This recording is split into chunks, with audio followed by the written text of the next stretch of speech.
Good morning class 10। আমি সুবিনীতা madam. একটা life সায়েন্সের চ্যাপ্টার আজকে শুরু করব। কয়েকটা পার্টে চ্যাপ্টারটা আমরা পড়ব। শুরুতে আজকে একটা গল্প বলি। গল্প ঠিক নয়, সত্যি ঘটনাই। 19th সেঞ্চুরির ইউরোপের ঘটনা, এক পাদ্রির ঘটনা।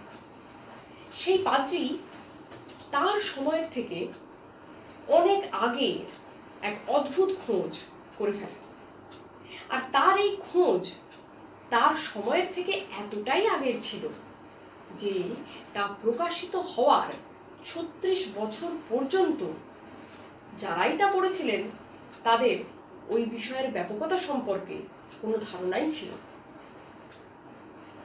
দেখো, আমাদের সমাজে যখনই কোনো শিশুর জন্ম হয় সবাই বলে ঠিক মা বা বাবার মতো দেখতে হয়েছে, কখনো বলতে পারে দাদু বা দিদার মতো দেখতে হয়েছে, আর এটাই বাস্তবিক। কিন্তু এর পিছনে কি রহস্য তা সর্বদাই মানুষের মাথায় ঘুরপাক খায়। স্টুডেন্টস, যে মহান ব্যক্তি এই প্রশ্নের উত্তর খোঁজেন তিনি হলেন গ্রেগর জোহান মেন্ডেল। তাকে আমরা ফাদার অফ জেনেটিক্স নামেও জানি। তিনি প্রথম বলেন এমন কিছু নিয়মের কথা যা অনুসারে মা বাবার গুণ পরবর্তী সন্তানের মধ্যে যায়, আর তার এই খোঁজের জন্যেই আজ আমরা তাকে বংশগতিবিদ্যার জনক বলে জানি। স্টুডেন্টস, আমরা স্ক্রিনে যার ছবি দেখছি তারই নাম গ্রেগর জোহান মেন্ডেল।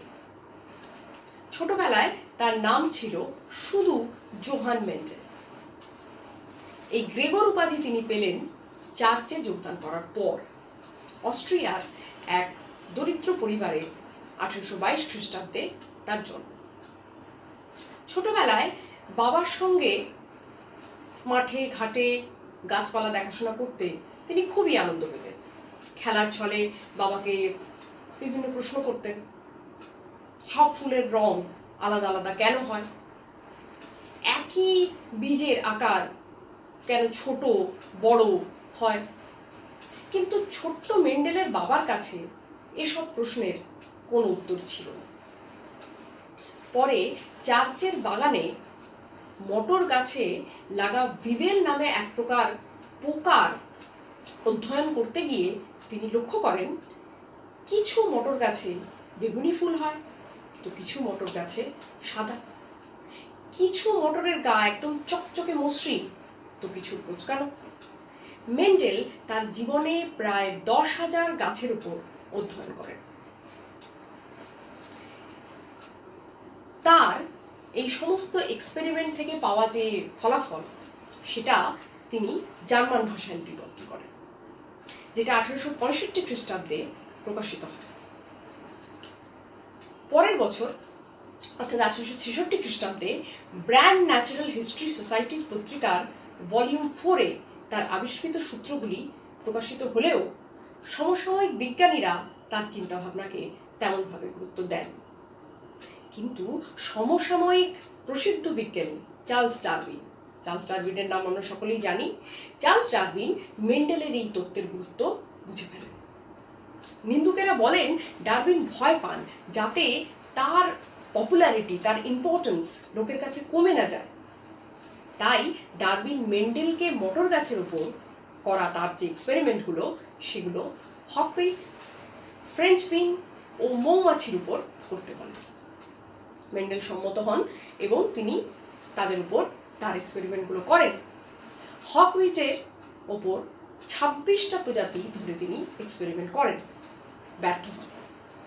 কারণ হকউইটে হয় অ্যাপোমিক্সিস, আর মৌমাছি অর্থাৎ হানিবিতে হয় পার্থেনোজেনেসিস, বাংলায় যাকে বলে অপুংজুনি। অ্যাপোমিক্সিস এবং পার্থেনোজেনেসিস এই দুটোই হচ্ছে অ্যাসেক্সুয়াল রিপ্রোডাকশন, অর্থাৎ কিনা অযৌন জননের প্রকারভেদ।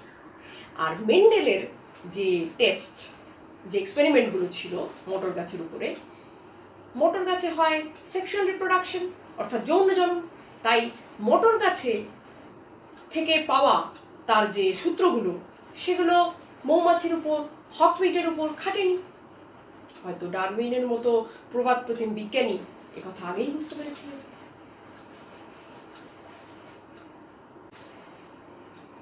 এই ব্যর্থতায় মেন্ডেল ভেঙে পড়ে। মেন্ডেলও অন্য বিজ্ঞানীদের মতো ভাবতে শুরু করেন মটর গাছের উপর থেকে তার পাওয়া যে সূত্রগুলো চিরন্তন সত্য নয়, হঠাৎ ঘটে যাওয়া বিচ্ছিন্ন ঘটনা মাত্র। ধীরে ধীরে মেন্ডেল সায়েন্টিফিক এক্সপেরিমেন্টের উৎসাহই হারিয়ে ফেলেন এবং চার্চের কাজে মনোনিবেশ করেন। 6 জানুয়ারি 1884 খ্রিস্টাব্দে মাত্র 62 বছর বয়সে কিডনির অসুখে মেন্ডেল মারা যান। তার মৃত্যুর 16 বছর পর অর্থাৎ 1900 খ্রিস্টাব্দে বিজ্ঞানী Hugo the bridge, সেরম্যাক O curl Correns মেন্ডেলের সূত্রগুলির সত্যতা যাচাই করেন এবং মেন্ডেলের তত্ত্বের পুনরাবিষ্কার করেন। এরপর 1905 খ্রিস্টাব্দে প্রসিদ্ধ বিজ্ঞানী উইলিয়াম বেটসন জেনেটিক্স শব্দটির প্রবর্তন করেন। আর এই বেটসনই 1902 খ্রিস্টাব্দে মেন্ডেলের সমস্ত জার্মান ভাষায় লেখা তত্ত্ব ইংরেজিতে অনুবাদ করেন। উল্লেখ্য, এই জেনেটিক্সের ভিত্তি কিন্তু মেন্ডেল 1866 খ্রিস্টাব্দেই স্থাপন করে দিয়েছিলেন। সেই কারণেই মেন্ডেলই হলেন বংশগতিবিদ্যার জনক, অর্থাৎ কিনা ফাদার অফ জেনেটিক্স। হ্যাঁ স্টুডেন্টস, আমরা আজকে শুরু করব হেরিডিটি অর্থাৎ বংশগতি চ্যাপ্টার। এবার আমরা আমাদের যে চ্যাপ্টারটা অর্থাৎ বংশগতি এবং জিনগত রোগ এই চ্যাপ্টার ধরে এগোব। জীবের জিন দ্বারা নিয়ন্ত্রিত বংশগত বৈশিষ্ট্যগুলি এক জনু থেকে পরবর্তী জনুতে অপরিবর্তিতভাবে এবং সুনিয়ন্ত্রিত পদ্ধতিতে সঞ্চারিত হওয়ার যে ঘটনা সেটাই হলো হেরিডিটি, বাংলায় বংশগতি। অর্থাৎ জিন যে বৈশিষ্ট্যগুলোকে প্রকাশ করে সেই বৈশিষ্ট্যগুলো কোনো রকম চেন ছাড়াই নির্দিষ্ট পদ্ধতিতে যখন একটা জেনারেশন থেকে পরের জেনারেশনে যায় সেই প্রবাহটাই হলো হেরিডিটি বা বংশগতি। জীববিজ্ঞানের যে শাখায় এই বংশগতি নিয়ে আলোচনা করা হয় তাকেই বলা হয় জেনেটিক্স বা বংশগতি বিদ্যা। জেনেটিক্স শব্দটি প্রথম ব্যবহার করেন বিজ্ঞানী বেটসন 1905 খ্রিস্টাব্দে। আর আমরা এতক্ষণে জানি ফাদার অফ জেনেটিক্স হলেন বিজ্ঞানী গ্রেগর জোহান মেন্ডেল। এই চ্যাপ্টার বুঝতে গেলে আরও কয়েকটা সংজ্ঞা আমরা জেনে নেব। ক্রোমোজোম আমরা আগেই চ্যাপ্টারে পড়েছি, আবারও সংজ্ঞাটা একটু মনে করে নেব। ইউক্যারিওটিক কোষের নিউক্লিয়াসে অবস্থিত স্বপ্রজননশীল নিউক্লিয় প্রোটিন দিয়ে তৈরি সুতোর মতো অংশগুলিকে বলে ক্রোমোজোম। ইউক্যারিওটিক কোষ অর্থাৎ আদর্শ নিউক্লিয়াসযুক্ত কোষ, সেই নিউক্লিয়াসের মধ্যে রয়েছে যে নিউক্লিয় প্রোটিন দিয়ে তৈরি সুতোর মতো অংশ, যেটা কিনা স্বপ্রজননশীল, অর্থাৎ একটা সুতোর মতো অংশ থেকে আরো সুতোর মতো অংশ তৈরি হতে পারে, সেই সূত্রগত অংশকেই বলে ক্রোমোজোম। এবং বিজ্ঞানী ওয়াল্ডেয়ার 1888 খ্রিস্টাব্দে এই ক্রোমোজোম নামকরণ করেন। এই ক্রোমোজোমেরই নির্দিষ্ট স্থানে জিন অবস্থান করে এবং সেই নির্দিষ্ট স্থানকে বলা হয় লোকাস। ক্রোমোজোমের ওপরে যে নির্দিষ্ট স্থানে জিন অবস্থান করে তাকেই বলা হয় লোকাস। যেমন আমাদের প্রত্যেকের একটা অ্যাড্রেস আছে, আমরা কোথায় থাকি, তেমনি প্রত্যেকটা জিনেরও একটা অ্যাড্রেস আছে, সেটাই হলো তার লোকাস। এরপরে জিন। জিন হলো ডিএনএ অথবা আরএনএর একটি অংশ বিশেষ, যা কিনা একটা প্রোটিন গঠনের মাধ্যমে জীবের চারিত্রিক বৈশিষ্ট্য নির্ধারণ করে। অর্থাৎ জিন সাধারণত ডিএনএ, কিছু কিছু ভাইরাসের ক্ষেত্রে আরএনএও ডিএনএ হিসেবে কাজ করতে পারে, এবং এই জিন একটা প্রোটিন তৈরি করে যার মাধ্যমে জীবের চারিত্রিক বৈশিষ্ট্য প্রকাশ হয়। আর এই জিনই হলো বংশগতির ধারক এবং বাহক। মেন্ডেল এই জিনকে তার তত্ত্বে নাম দেন ফ্যাক্টর, কারণ তার সময়ে জিন কথাটির প্রচলন হয়নি। বিজ্ঞানী জোহানসন 1909 খ্রিস্টাব্দে জিন শব্দটি প্রথম ব্যবহার করেন। সুতরাং মেন্ডেলিয়ান ফ্যাক্টর এবং জিন একই বস্তুর আলাদা নাম মাত্র। জিন ও ক্রোমোজোমের অস্বাভাবিকতার কারণে মানুষের দেহে বিভিন্ন অস্বাভাবিক লক্ষণ দেখা যায়। জিন ও ক্রোমোজোমের হঠাৎ কোনো স্থায়ী পরিবর্তন, যা কিনা বংশগতভাবে সঞ্চালনশীল, তাকেই বলে মিউটেশন, বাংলায় পরিব্যক্তি। অর্থাৎ জিনগত বা ক্রোমোজোমগত কোনো একটা পরিবর্তন যেটা স্থায়ী, সেটা এক বংশ থেকে পরের বংশে স্থানান্তরিত হয়, সেটাকেই বলছে মিউটেশন। আর মিউটেশনের ফলে সৃষ্ট যে নতুন বৈশিষ্ট্য তাকে বলা হয় মিউট্যান্ট। এই মিউটেশন তিনভাবে হতে পারে।